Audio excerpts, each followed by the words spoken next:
Eu vou começar o vídeo fazendo um desafio. 3 índias da literatura brasileira morreram de angústia amorosa. Só que a primeira morreu picada por uma serpente, a segunda morreu afogada e a terceira morreu de inanição. Você saberia falar para mim quais são essas índias? Porque se você souber falar, você está preparado para um dos principais assuntos cobrado pelos principais vestibulares desse país, que é o indianismo. A primeira índia é a lindóia, do poema Uruguai, do Basílio da Gama. A segunda índia é a Moema, do poema Caramuru, do Frei José de Santa Rita Durão. Ambos os poetas criaram personagens que anteciparam uma das principais marcas do romantismo, que é o indianismo. Agora, você saberia dizer qual é a índia que morreu de inanição? Não consegue? Então acompanhe esse vídeo, porque você vai conhecer a história de uma das mais importantes, se não a mais importante índia da literatura brasileira, a Virgem dos Lábios de Mel. O terror dos alunos assim que tem que ler esse livro, seja para uma prova ou para vestibular. A maravilha das maravilhas do século XIX, de uma literatura assim, de uma riqueza poética inalcançável naquele momento. Então, bem-vindo ao Iracema do José de Alencar. Acompanhe o vídeo. Verdes mares bravios de minha terra natal, onde canta a jandaia nos frondes da carnaúba, verdes mares que brilhais como líquida esmeralda aos raios do sol nascente, perlongando as alvas praias ensombradas de coqueiros, serenai, verdes mares. Ah, que início maravilhoso, paradisíaco, bíblico, fundador de uma nação. O próprio livro chama Lenda do Ceará, e o José de Alencar faz uma descrição paradisíaca do litoral cearense. E por esse litoral entra uma jangadinha carregando um guerreiro branco, carregando uma criança recém-nascida e um rafeiro, que é um cachorro. E fica o leitor tentando entender uma coisa que só no final é possível entender, porque ele começa o livro pelo final para criar uma curiosidade, para que você, através da literatura, da leitura dele, chegue a essa explicação final. Ah, e a história do livro, meus queridos, é a história do encontro entre uma índia maravilhosa, que é a Iracema, a Virgem dos Lábios de Mel, a escolhida de Tupã, a Vestal, a sacerdotisa, aquela que sabe o licor da Jurema, aquela que sabe fazer o vinho de Tupã, que é um santo daime maravilhoso, um LSD que ela serve na noite da lua das flores, ou seja, a lua nova, a todos os tabajaras, para que eles entrem em transe e realizem seus sonhos. E essa índia sagrada, maravilhosa, escolhida de Tupã, para ter esse dom, ela tem um preço a pagar. Ela tem que viver virgem e ela tem que morrer virgem, porque se alguém tocar nela, se alguém a desvirginar, a aldeia inteira paga com a própria vida a perda da virgindade da índia sagrada. Então ela é uma índia maravilhosa, e essa índia maravilhosa vai conhecer um guerreiro nobre, branco, um lusíada, um viajante, um navegante, um português chamado Martim Soares Moreno.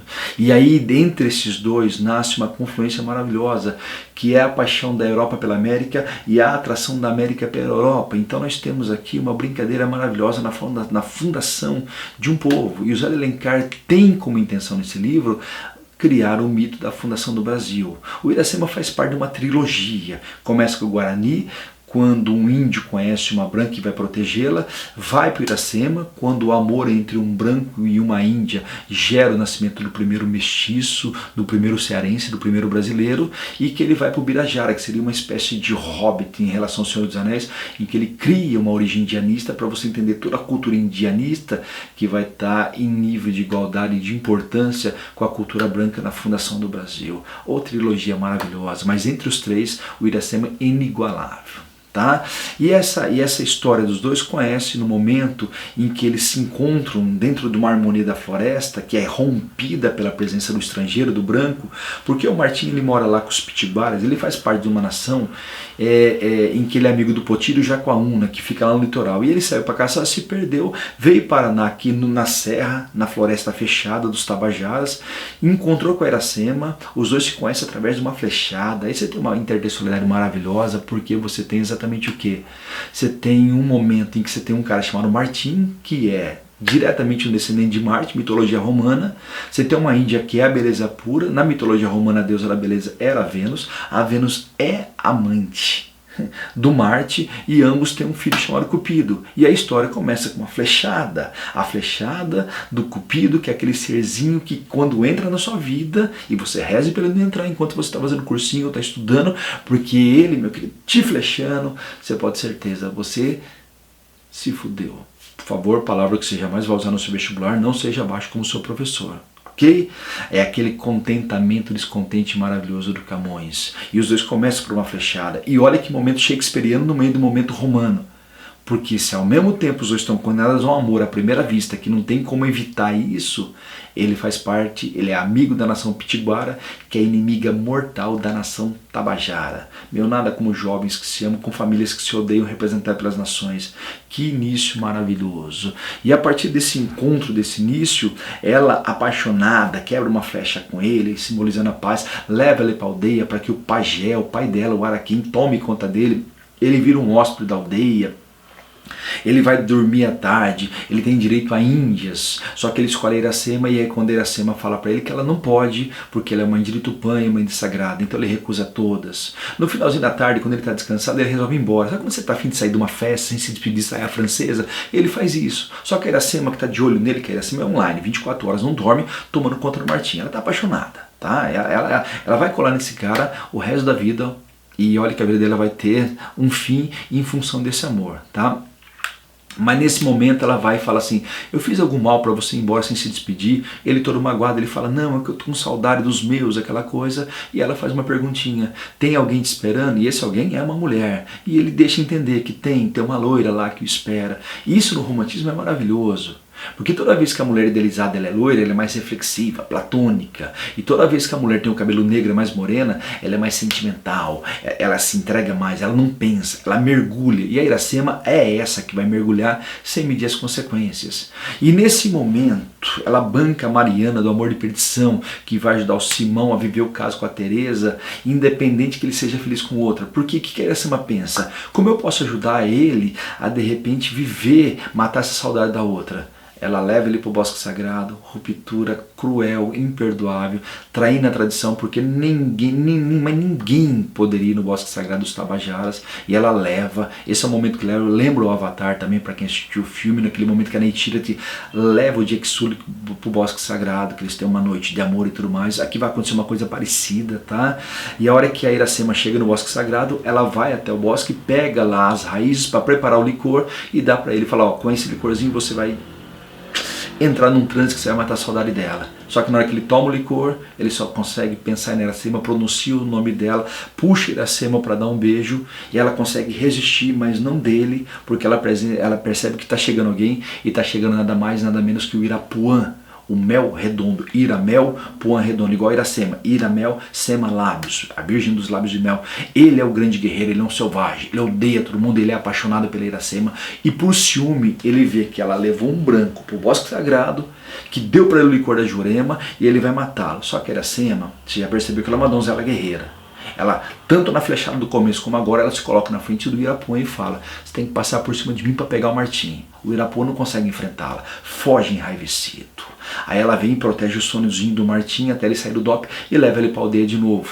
E a partir do momento que ele está na aldeia, o que acontece? Ela tenta pedir por irmão dela, o Calbi, que é o senhor dos caminhos, a tirar da floresta. E ele tenta, só que o Irapuã cerca o Calbi, cerca o Martim, o Calbi dá um grito de guerra, Iracema corre lá, a nação Tabajara vai matar os três. Nesse momento que acontece, mais ou menos o Irapuã quer matar o Martim.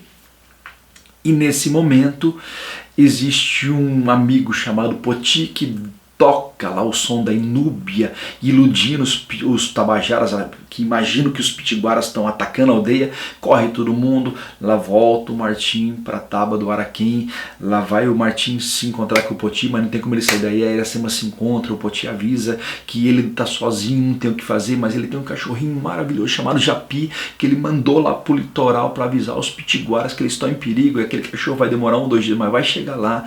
Cachorro competentíssimo, que inclusive está lá na jangadinha do início, tocar. E aí o que acontece? Acontece que de repente eles vão se encontrar num encontro que tem entre os três, Martim, Iracema e Poti. A Iracema tem uma sacada, meu, chegou a noite da lua cheia, chegou a noite da lua das flores, a lua nova, então eu vou preparar o licor, todo mundo vai tomar, todo mundo vai entrar em transe, a gente aproveita e foge. Dito e feito, ela foi na floresta, preparou o licor, anunciou aos índios que o licor estava pronto, todo mundo entrou naquela expectativa de tomar o licor, só que o Martim, ele falou assim, Iracema, deixa eu tomar mais uma gota, tá viciadão já o rapaz, deixa eu tomar uma gota, porque eu queria sonhar com você, já que no mundo real não posso te ter, olha que nobreza. E ela pega, dá o licorzinho para ele toma, cai na rede, entra num transe, fica dopado, começa a ter um sonho erótico com ele, e a Iracema faz o quê? Se aproveita da embriaguez do rapazinho, safadinha essa índia, deita com ele e transa com ele. Você vê que legal? Nobreza, ele quer só sonhar com ela. Ela vai e faz o quê? Usa do corpinho dele. Oh, mulherada! E aí nessa brincadeirinha que ela perde a virgindade, ela corre pro rio, ela se lava, ela volta, vai lá, dá o licorzinho para todo mundo, o Martim tá lá no transe, achando que aquilo foi só um sonho na verdade. A hora que todo mundo entra em transe, ele pega e vai com ela. Aí ela pega o poti e começa a caminhar. Aí o Martim fala, você tem que voltar. Aí ela anuncia para ele que não tem mais como voltar porque ela é esposa do Martim. E ela faz ele entender que não foi sonho, foi uma realidade. Aí ele pega a Mara e vai embora. Só que como eles estão correndo muito, ele está preocupado com ela, e ele resolve descansar. Eles param para dormir. Não deveria ter feito isso, mas eles param. E quando eles dormem, é o tempo do pessoal sair do transe, o Irapuã se toca do engano, corre atrás e consegue alcançá-los. E cerca os três. E nesse momento o Irapuã vai matá-los. Mas aquele cachorrinho fofo, maravilhoso, que foi buscar ajuda, não só buscou ajuda, como avisou os índios. Eu fico imaginando ele, uau, uau, uau, uau, vamos correr, que tá todo mundo precisando de vocês lá. E a nação pitiguara foi ajudar o Poti e o Martim. E aí começa uma guerra maravilhosa entre os pitiguaras e os tabajaras, com muita morte para tudo que é lado. Nisso os tabajaras voltam para se organizar e os pitiguaras vão para o litoral, levando a Iracema, que lembra o momento Ilíada, a Helena maravilhosa é levada pelo guerreiro Paris, raptada. Então agora é uma questão de honra recuperar a famosa guerra que dá origem ao poema Ilíada. Incrível esse momento. Aliás, que livro cheio de intertextualidade. Como o Zé de Alencar é um cara de leituras profundas e faz você ir descobrindo a cada página que você lê assim, belezas de diálogos com a grande literatura. Nisso o livro é incrível, tá? Chegando na aldeia, a Iracema ela se sente muito mal, porque muito índio tabajara que morreu, ela se sente culpada, porque como ela perdeu a virgindade, fazia parte da profecia. Sua aldeia vai morrer. E o Martim se sente culpado pela morte dos pitiguaras, porque é a presença dele que gerou a guerra. Então ele anuncia a partida, se despede do guerreiro Jacaúna, tá? que é o poderoso chefe, do Poti, só que o Poti fala, não, eu vou te acompanhar para você estar seguro. E eles vão, Poti, Iracema e Martim. E eles vão andando pelo litoral cearense. Aí, meu querido, que passeio maravilhoso pelo litoral. Cada lugar que eles param, o Zé de Alencar vai explicando para você, assim, lugares do Ceará, até que chega no lugar que o Martim fala, aqui que eu vou morar. Ele passa um morro branco de areia lindo, que é chamado Mocoripe, que é o Morro da Alegria. Ele fala que é aqui. E aí outra polarização. É o Morro da Alegria, onde Iracema só vai ter tristeza, na verdade. Mas ele funda ali um lugarzinho, fica com a Iracema, ela fica ali, o Poti de um lado, Iracema e o Martim do outro, e aí nesse momento o que acontece? Eles estão lá assim, quando a Iracema revela que ela está grávida. Mais alegria ainda.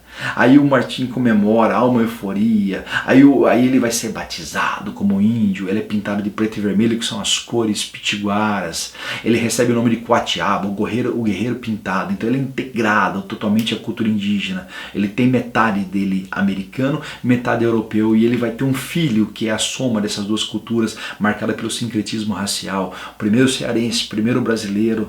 Então, essa é uma lógica do livro, tá? Só que o Martim, ele é marcado constantemente por uma saudade, ele é marcado constantemente por uma vontade de voltar para Portugal. E a Iracema se arrependa por dentro, porque essa ideia de voltar para casa bate na cabeça dela que ele quer voltar para outra. Porra, eu tô grávida de você, eu tô aqui, eu abandonei tudo, eu traí todo mundo por sua causa, e você não para de pensar em voltar para outra. Lá dentro do coraçãozinho dela, pensa no sofrimento, mas ela meio que entende que isso talvez seja o preço do amor. Mas só no livro, porque o amor, na verdade, todo mundo que já experimentou sabe, que o amor não traz dificuldade, o amor não traz descontentamento, o amor não traz sofrimento, o amor não traz, assim, conflito, o amor é paz, o amor é sossego. Momento de riso agora. Voltando, tá? Nesse momento que acontece maravilhosamente, um guerreiro pitiguara vem falar, o Jacaúna está esperando por você, Poti, que a gente está em guerra lá com os Pinambás. E aí o que acontece? O Poti fala, eu vou pra guerra. O Martim fala, não, eu vou pra guerra com você, você é meu irmão, toca aqui, você abraça, isso aí, mano. E aí nesse momento que eles estão indo, o Martim fica em dúvida, eu acho que a Iracema vai atrás. O Poti fala, deixa comigo, Ele pega, mete uma flechada num goiamum, que é um caranguejo, crava ele no chão com penas ali pitiguaras, flor do maracujá, flor do esposo, e ele fala, fica tranquilo que quando ela chegar aqui, que ela vai seguir seu rastro, ela sabe o recado, dito e feito. Quando ela chega ali, ela entende que como o caranguejo tem a ilusão de que se anda para trás, é para ela voltar e esperar o marido. E ela volta, fica sozinha, se sente abandonada, tanto que a praia que ela vai ter chama Messejana, que é o lugar onde nasceu Zé de Alencar, que tem a tradução de abandonada. As palavras nesse livro são maravilhosas, tá? E quando ela fica ali sozinha, passado um tempo, voltam os guerreiros. Aí aquela comemoração, aquela felicidade, barrigão, a grávida encontrando um amado. E aí o Martim fica feliz, mas fica feliz pouquinho, porque daqui a pouco ele tá olhando pro nada, olhando pro mar, que ele tá com saudade. Lá vai ele com a saudade, tudo bem que é um sentimento lindo de português, é uma palavra única na língua portuguesa.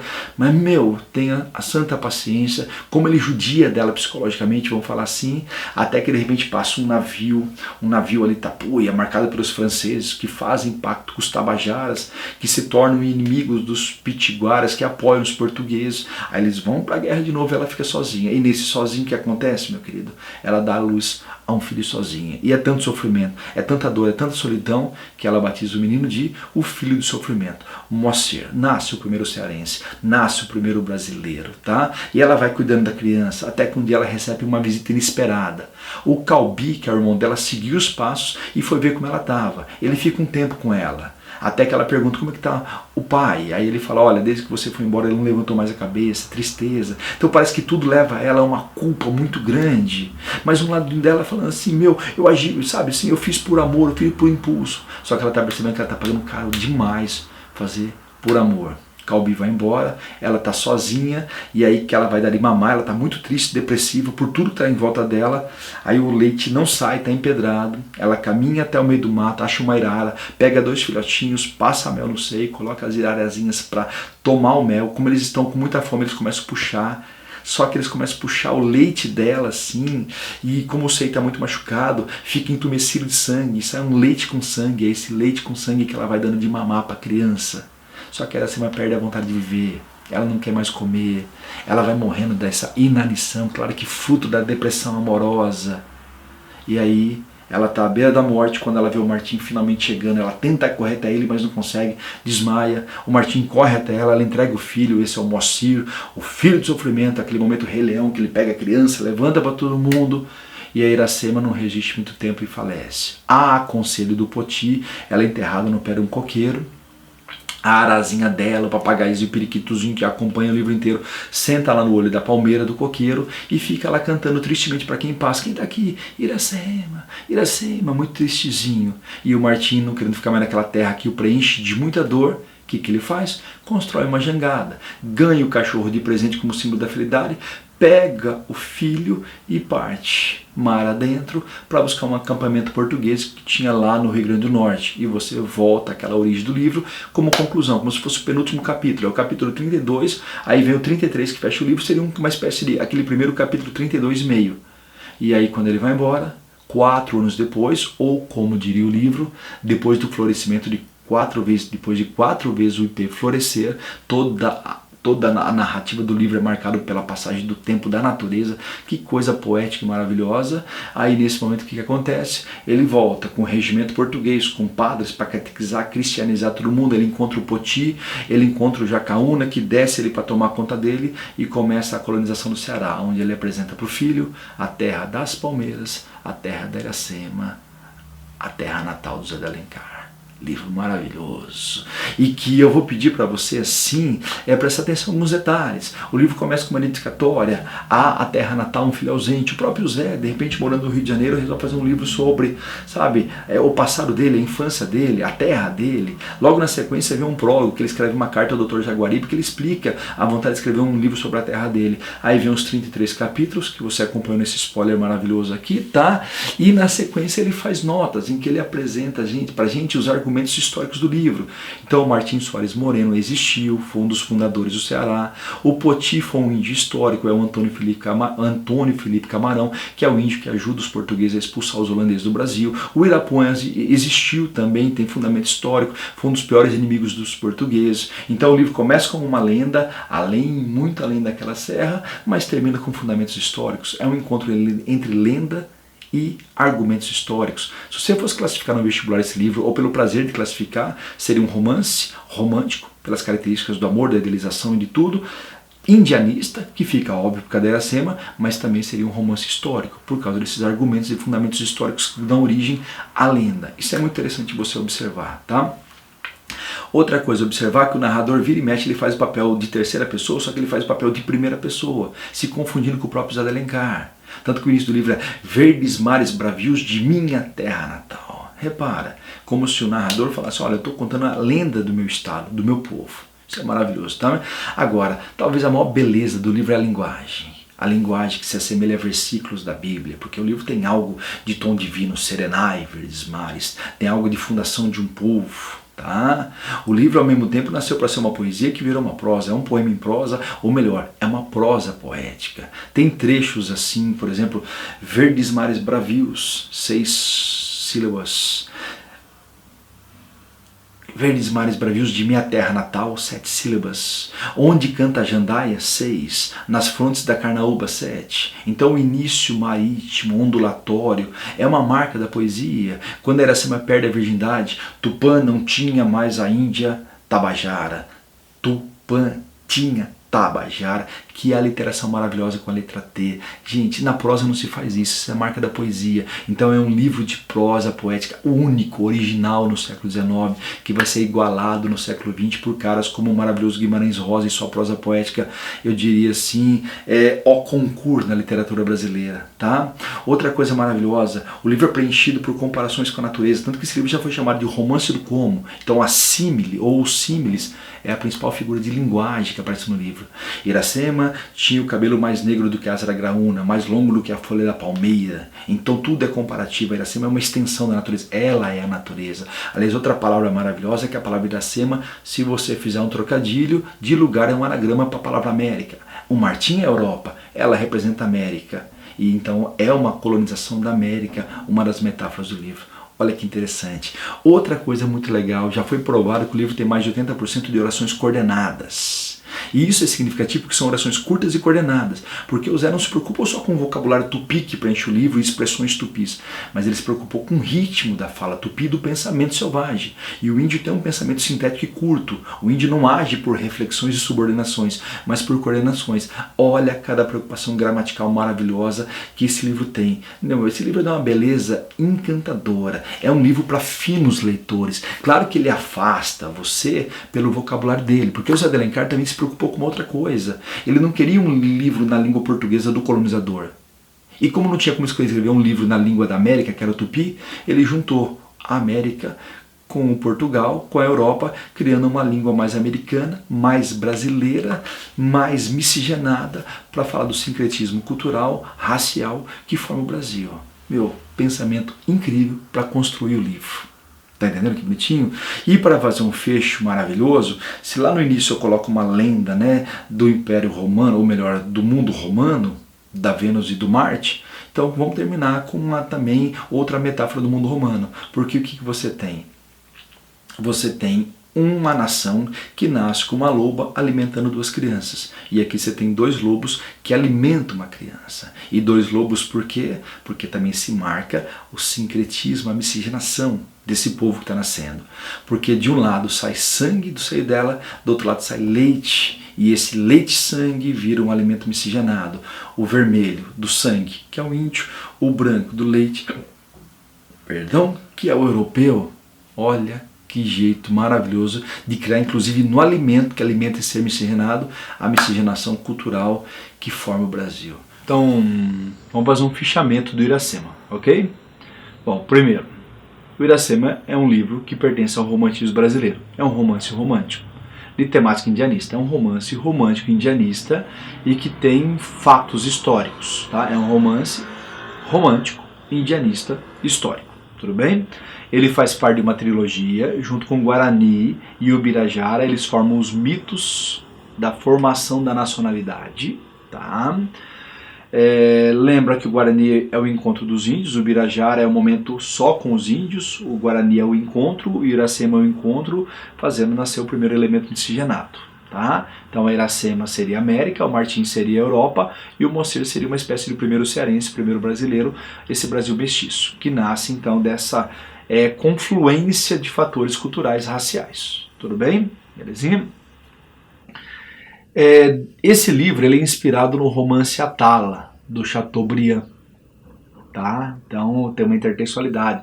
O Zé de Alencar leu esse romance de Chateaubriand, que é um romance que cria o encontro aí entre René e Atala, levando pra gente a uma das histórias pioneiras desse mundo da Europa com a América, que inspira o Zé de Alencar a criar a nossa versão Atala, nosso Atalá, né, o nosso Atala no Brasil, que é Iracema, tá bom? Isso é fundamental da gente observar. É uma lenda do Ceará. O livro fala da colonização da América, não vamos esquecer disso, tá? É um livro de prosa poética, então estou lembrando fatores que a gente discutiu ao longo da narrativa, tá? Então, o livro tem como estrutura 33 capítulos, tá? Não esquecer que o primeiro capítulo, que é quando nós temos a narrativa, o início da narrativa, do enredo, é quando você já tem basicamente o final, porque você vai ter a jangada com o Moacir, o Martim e o cachorrinho Japi, já partindo do litoral cearense para ir em direção lá ao norte do Brasil para encontrar o acampamento português, e que você vai entender isso no final do livro, no capítulo 33. Então, de uma certa maneira, o capítulo 1 é mais ou menos o fecho do livro. Tudo bem? Então, belezinha? Aí nós temos um livro dedicado, assim, a dedicatória à terra natal, um filho ausente. Então você vê que é um Zé de Alencar saudoso do seu Ceará, inventando uma lenda do Ceará. A gente vai ter um prólogo com uma carta do Dr. Jaguaribe, né, que ele fala sobre as motivações de escrever o livro. Depois, lá no final, ele volta, vai ter um pós-fácil, vamos dizer assim, que ele volta a se comunicar, que ele fala, olha, agora eu vou terminar aquela ideia. Então, esse Dr. Jaguaribe é como se fosse um amigo dele, que o levasse a mostrar para você os interesses do porquê que ele escreveu Uma Lenda do Ceará, que é muito legal. Quanto ao narrador, a estrutura narrativa, o narrador do livro é um narrador em terceira, onisciente, mas que de vez em quando está em primeira, tá? De vez em quando ele faz papel participante, como se fosse um alter ego do Zé de Alencar, revisitando a terra natal ali, tá? Mas normalmente terceira, com uma linguagem culta, erudita, bíblica, quase que na forma de versículos, tentando traduzir para você a fundação de uma nação. Tá? Isso é fundamental. Não esquecer da linguagem que ele usa, que é uma linguagem repleta de símiles. A comparação é o principal elemento, eu diria, a principal figura de linguagem que você vai encontrar nesse livro. Tudo é como, ou tudo é mais que, ou tanto quanto. Então a comparação, a símile, é a figura de linguagem mais usada. Vai ter muita metáfora, vai ter muito tudo, mas o símile é a figura para você ficar esperto, ok?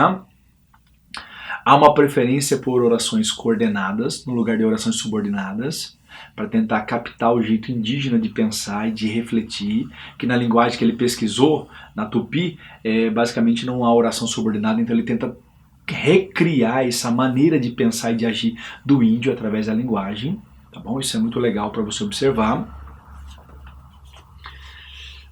Outra coisa é a questão do espaço. Você tem todo um litoral cearense em confronto com a serra cearense, tá? Ainda sem nome, sem informação, com os nomes indígenas, até você formar a terra das Arás, o Ceará, vamos dizer assim, tá bom? Que é muito legal.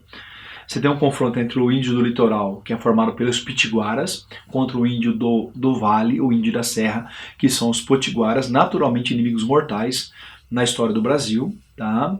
Reforçar aqui no livro uma questão amorosa, vamos dizer assim. Os tabajaras são senhores do vale, os pitiguaras senhores do litoral. Os tabajaras, quando se referem aos pitiguaras, chamam os pitiguaras de potiguaras. E potiguara é um insulto porque seria os comedores de camarão. É o pessoal folgado que só vive de pesca e come camarão. E aqui não, é o pessoal que guerreia e tudo mais, tá? Então tem essa brincadeirinha linguística aí que é muito legal. De um lado, você vai ter